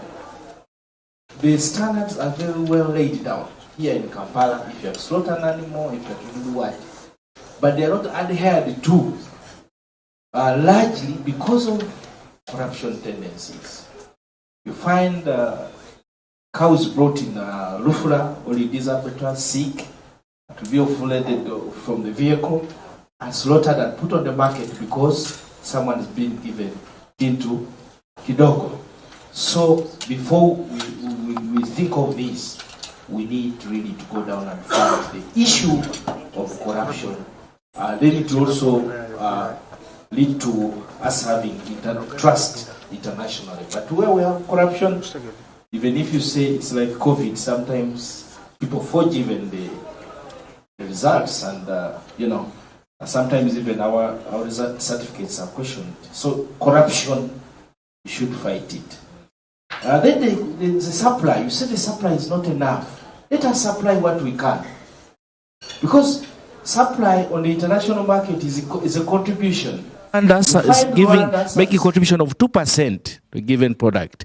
Uganda 3%. Another Brazil 30%. Let us try to look for market niches that we can be able to supply to, instead of saying if we can't supply 3,000 goats, then the whole thing is closed. Let us try to look for markets as we continue to grow as a country. Then lastly, goes to Dr. Okello. There's something which I observed during those tough times of COVID. You'd find someone tested in Kenya and he has been declared COVID negative with a certificate. He gets to the Uganda border just from Kenya. Again, you subject the same person to COVID test. You remember that line of trucks that used to be at the border? I'm a businessman, I import. Sometimes our goods would take even a lot of time on the border. A lot of expenses, a lot of what, And this is a small thing. As East African community, because pandemics are here to stay, it's a phenomenon. It's a phenomenon that we have to live with. The other day we were celebrating coming out of COVID, all of a sudden Ebola came back. So why don't we set standards, procedures that cut across so that business are not adversely affected? We are tested in Tanzania, we work together, let's just cross. You are tested in Kenya, just cross. But we, on top of COVID, we even make COVID worse ourselves, all these pandemics. So in the future, Dr. Okello, even because with the pandemics, you plan before they come, 10 years ahead. Let us plan for a joint intervention as a region, not as Uganda. You test here, then on Uganda border, you test, then on Kenya border, you test, then on Congo border, you test, East Africa. Thank you very much. Thank you very much. I'm also told the Deputy RCC for the Central Region is in here. Thanks for your questions. Now I'm going to request that the panel of eminent personalities does a 1 minute to the table response to all of them. The beauty of asking long questions is that you get short, concise, and precise answers. Also, please be reminded as our audience that they are what we have termed as Kcca resilience commitment forms. It is more like signing onto a marriage certificate and saying, in sickness and in health, in good and bad times, I am going to stay the course no matter what until death do us part. So what commitment are you making for your own enterprise, for your own business, aware of the circumstances in which you operate? And guess what? This will be solemnized by Kcca and its partner UNICEF. The punishment for breach is not as bad as that contained in the new and old divorce laws. So please feel free to make commitments which you know that even if you break, you won't die. Dr. Okello, let's start with you and we go down the line. Yes, thank you, Simon. I'll give a general comment. Many of you remember that image which was in Qatar, the Japanese supporters, who after the game were cleaning after the what? The stadium. Two things. They were not in Japan. Secondly, nobody forced them. What does that mean? Health starts with you. So many of us are saying, what is Kcca going to do about A, B, C, D, and E? I push it back to you. What have you done to make sure you're your neighbor's keeper? So again, remember that image. That is how we begin to be able to make things move. And I also talk about Rotarian Paul Mugambe. Because I know he's Rotarian, allow me to address you that way. The other is the East African Protocol. There was actually a central system for uploading results East Africa-wide. The issue was just whether people were willing to use it. There was hesitancy of using it, but it's there where results would be uploaded and there was a one-stop area. Uganda seemed to be taking the lead. There was an issue of harmonization, but the protocol actually does exist. Mr. Muzamiru, again, the same thing, the Japanese model. Congestion is a factor of urbanization. You're not going to do away with congestion. The issue is, how are you going to live with that congestion? You have traveled, I believe, you go on the tube, you squeeze yourself on that underground, and what do we call it? Mass transport systems. Congestion is part and parcel of the urban environment. But how do we work around that? What systems do you have in your organization? What organizational culture do you have to promote health? Now, you're going to rent a, let me give a certain example. It is okay for you today is the what? Friday. In a week's time, there's going to be traffic jam going to Western Uganda.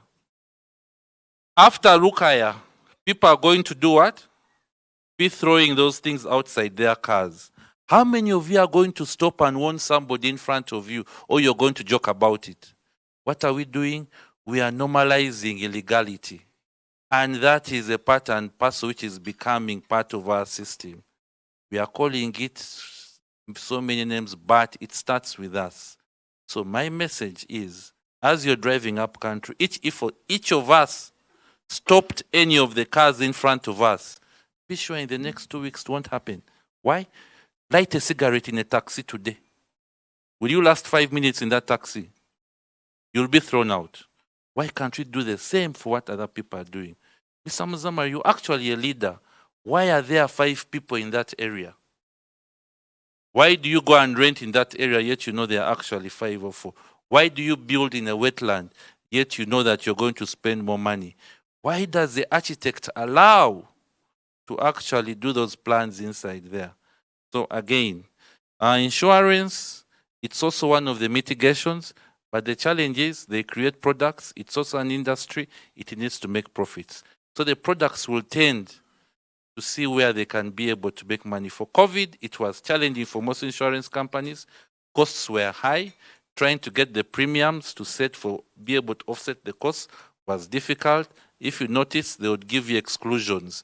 This is what we won't treat, this is what we'll treat. But as a general rule, it is good to have mitigations for your business, and insurance is one of them. I think the next, Honorable Wanga Charles, caring about people. One of the things we are doing actually in this epidemic is vaccination. I would suggest mobilize people, let's get vaccinated. That's the best care you'll actually give for people during epidemics. Thank you very much.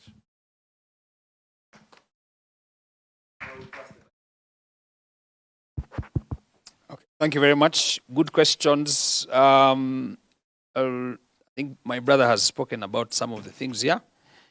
The issue of consuming Ugandan products, I think it's at the PSFU, the Private Sector Foundation, we are pushing for that.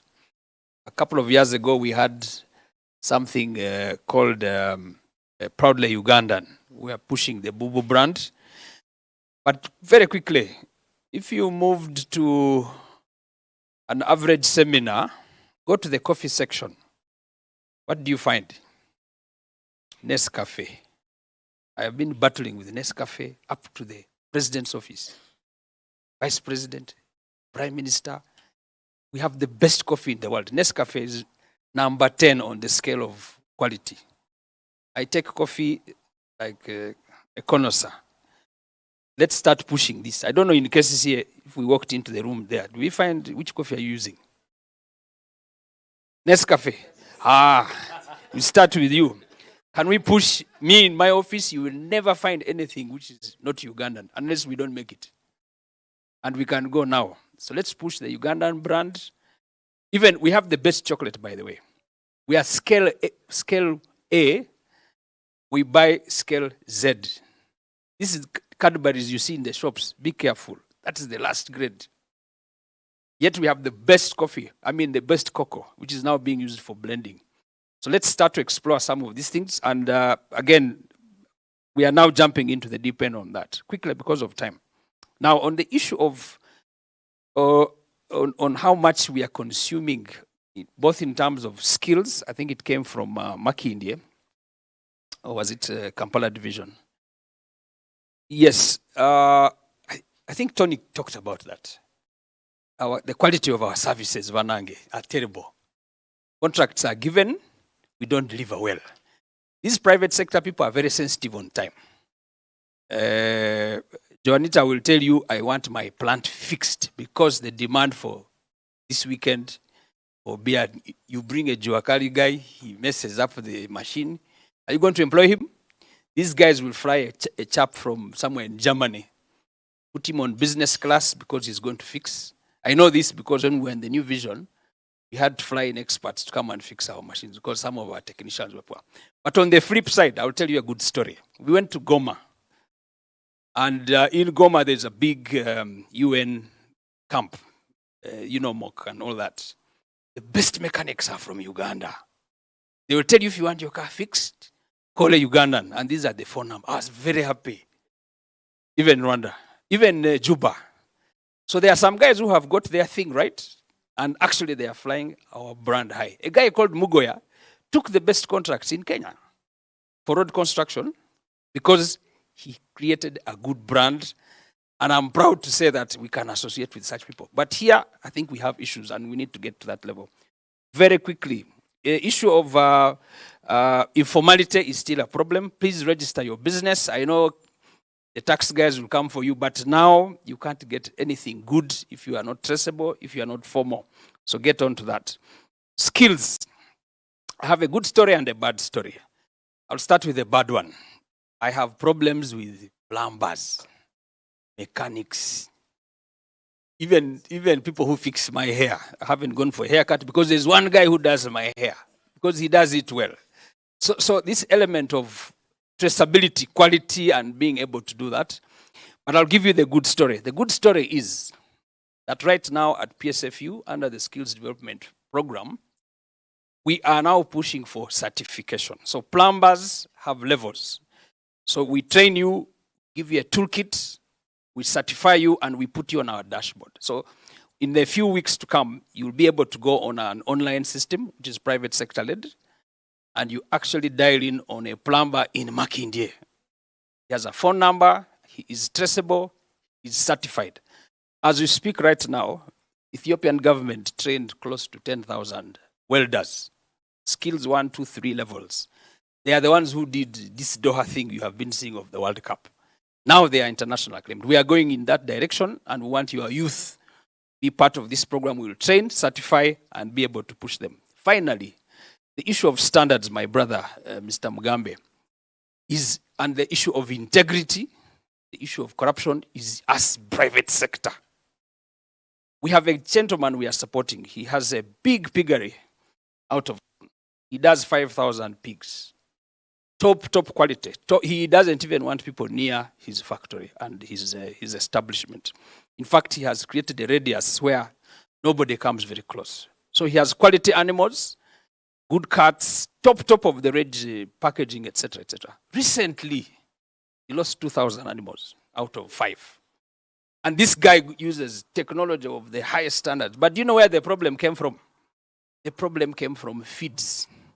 His principal suppliers were guys in an outlier village who, unfortunately, some goats and chickens and dogs were moving into a place where he was getting feeds. So they come stepping and everything. They introduced the swine fever. This man bought feeds from there. In a few days, he lost his 2,000 animals. What is the moral of the story? This issue of integrity goes up the grassroots. I think it is everyone's responsibility, like my brother said, for us to ensure that we create some minimum standards so that we are trustworthy and we are people of integrity. So this guy has done what? He has decided to import from Netherlands, boss. The entire villages who have been supplying him have lost out because one guy allowed some chickens, some dogs to move around and spread the disease. So let's make health an integral part of ourselves. Let's all be responsible. Let's know that whatever we do now affects the entire country's supply chain system. Thank you very much.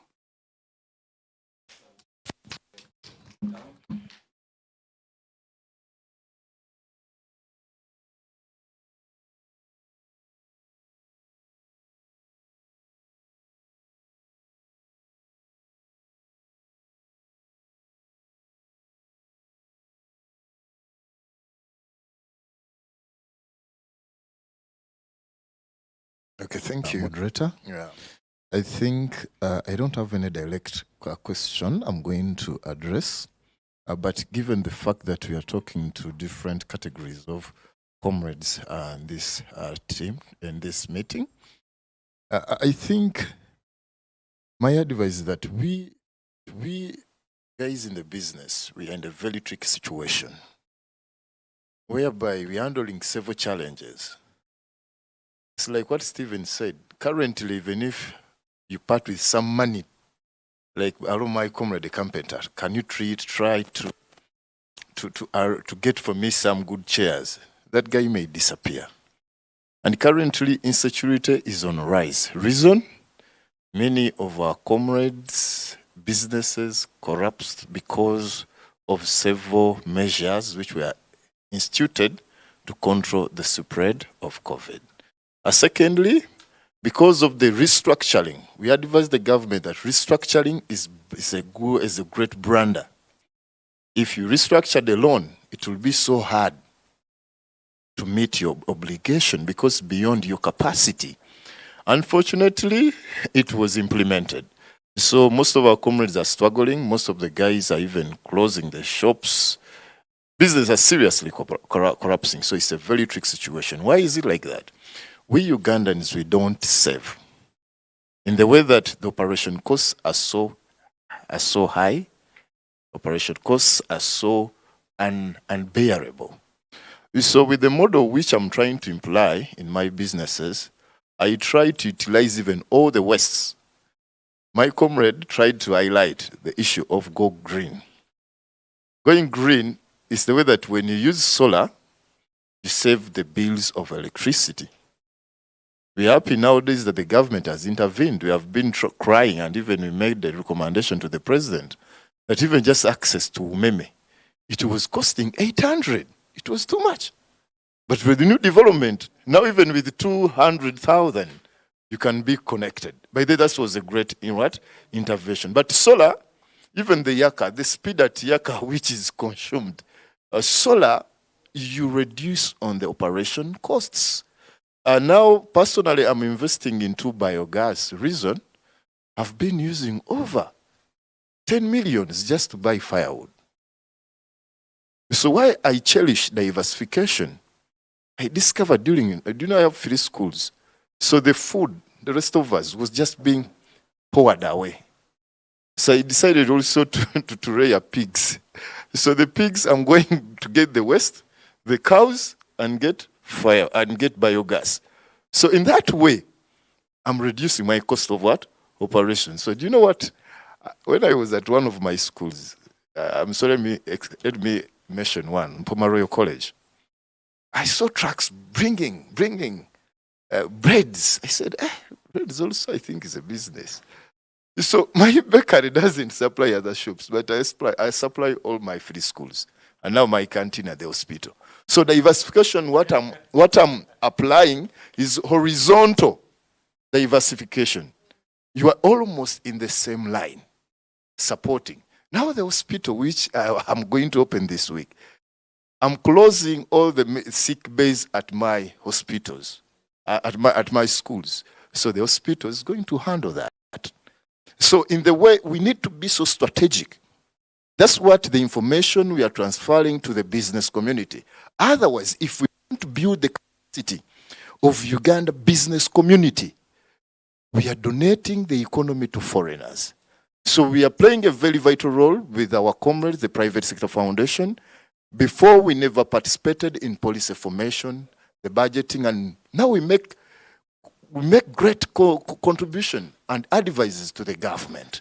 So I think the challenge was that we, the private sector, we are cowardizing, but we need to be strong because we support the economy of this country, we support government officials. Simon, I think your say comes from us. We pay taxes. So, and by the way, even we are changing the mindset of traders and URA. That's why most of the engagements we move with URA, because we are supposed to meet our obligations as Ugandans. We are supposed to pay taxes. When you event taxes, I tell traders, URA is very aggressive with enforcement. They will get you penalties, they will kick you out of business. We as associations, we have an upper hand of negotiating for better tax policies, fair taxes, but when the private sector, we are strong. Lastly, we are using all avenues to push for fair representation on all government structures as the private sector. If the integration, East African integration, is private sector led, why can't the private sector have a representative on that parliament? Or whatever Mr. Stephen is presenting is the essence of developing our economy. So the private sector should fully be represented. Secondly, we request the government that it invest heavily in facilitating the private sector. Thank you, I submit. So you'll agree that Thaddeus is not a man you want to tell or share about your own business. Because when he discovers it's making some headway, he will usurp it and make it better. So now that you have schools and you can see what children, how the demand for children is, I don't know whether you're also going to take on the role of parenting so many so that you can feed your own schools, or better still, are you going to open up a teacher training college so that you are able to support your schools with teachers, everything in between?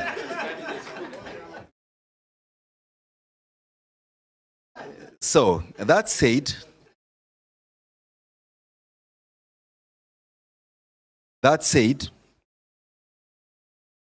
I want to be honored to say thank you very much and request all of us to put our hands together for this eminent panel that has graciously shared with us their knowledge and experiences. But also in the same latitude, I want to thank you as an audience. Coming in very early on a rainy Friday morning, you could have been elsewhere, but here you are to attend to our call to ensure that, yes, you participate, learn, but also importantly, share your knowledge. Another reminder is to say we have those commitment forms that have been shared with us. Let's make those commitments. May I request the panel to assume their seats for one last ritual. Thank you very much. We can clap for them as they take their seats. Except for Dr. Okello, who I'm requested stays around because he has got one important function to perform. May I request the following people to step forward: Dr. Miriam Nanyonja and Dr. Alex Nyabachira. Now, what you're about to witness is an appreciation ceremony for a distinguished person who has served diligently in overseeing our Kcca Ebola response, seconded to us by the World Health Organization. Dr. Miriam has been with us over the last several weeks, leading the Ebola interventions that we've had as a country and as a city very specifically. Today happens to be her last day. I think that also is a sign that we have successfully kicked Ebola out of us. Although the scientists say that for any epidemic, you must go 42 days straight without a case reported. How many days have we gone, Dr. Kello, now? 30. 6. As a city? 30. So 12 days to go to say Kampala, no Ebola whatsoever. So just make sure none of you really takes us back. So yes, Dr. Nyabachira, I think I'll hand over to you and ask you to lead the ceremony that's going to follow, which is cake cutting and the distribution of this cake. From myself as your moderator for today's panel, it's been a great experience. Good morning and stay blessed. Thank you, Simon. A man of a few words. My name is Dr. Alex Ndiabachira. I've, for the past few days, been the incident commander for the city EVD response. I take this opportunity to thank everyone who is here for your efforts, both international and national. We never have done this alone. But in a special way, Dr. Miriam, you came in as a technical expert Dr. Miriam heads the World Health Organization Africa region, and she happens to head the emergencies across the entire sub-Saharan Africa, East Africa, Central Africa, Southern Africa. And she's Ugandan. She sits in Nairobi.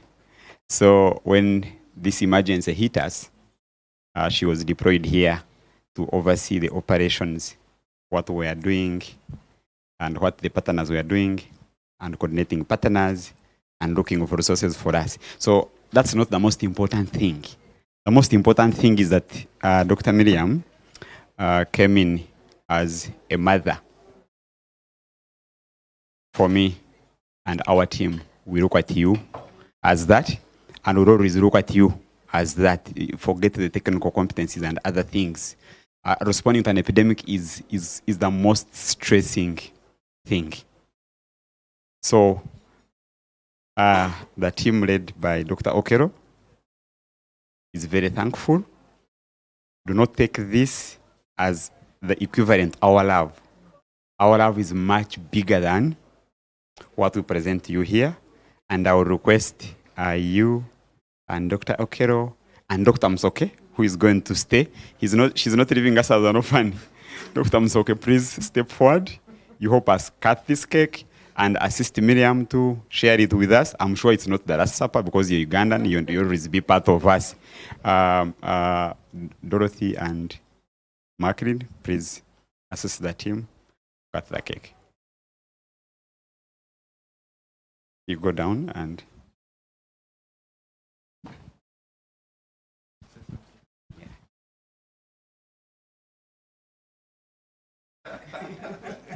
This is the only meal I think you're allowed to eat without washing hands from what I have seen elsewhere.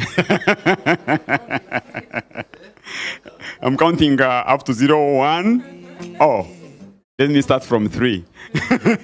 3, 2, 1, 0. Thank you.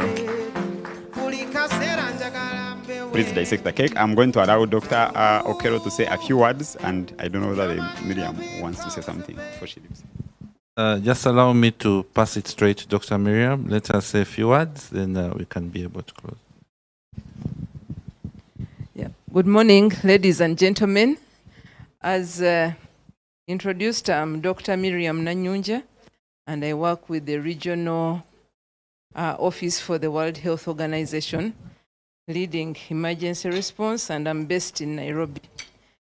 As a Ugandan, I found it very important for me to come and support my country. And I worked with Kcca down to the ground. When there was a case in Kawempe, I would be there. When there's a case in Makindye, I would be there. I have seen some of the people that I have met in the different divisions, but we wanted to try and see that we control this outbreak quickly to avoid a big impact on the country economy that was already coming out of a big struggle from COVID. And I have been very impressed by the discussions here, the understanding about the impact of epidemics to the economy. And I think that one of the things that I would like to encourage the public sector is to be very involved in this epidemic response. Because we have seen the impact, we can bring ideas to the technical teams that can help us to prevent unnecessary disruptions, but we can also coordinate the other business people to help in putting together the interventions that can quickly control the emergencies. I'd like to thank the Kcca team for all the effort. It was a tough one. At one time, they were being called the team no sleep. They would work, go fetch contacts in the night, find cases in the deep of the night. And these are things that go unnoticed by most of the people in the city. But it is effort from people like these that help us to control the outbreak. So I thank you very much for your collaboration with us, and thank you for this farewell and recognition. I am a Ugandan, certainly, and always available to support my own country. Thank you very much. I think, ladies and gentlemen, that brings to the end the session we have had today. You may leave at leisure, but please don't leave without having a piece of the cake. Again, thank you very much for making time. And if you don't meet physically, have a happy Christmas and a Merry Christmas and a Happy New Year.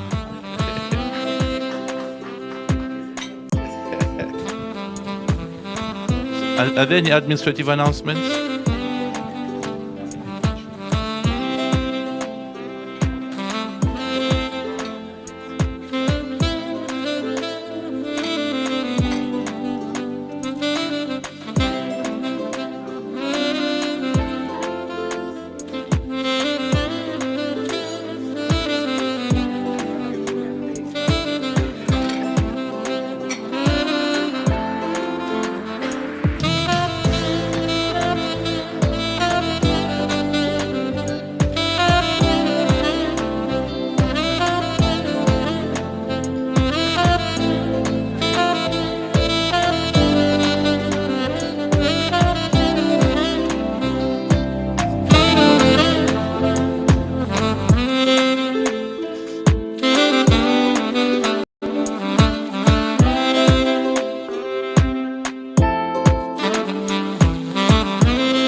Thank you very much for being with us on Smart.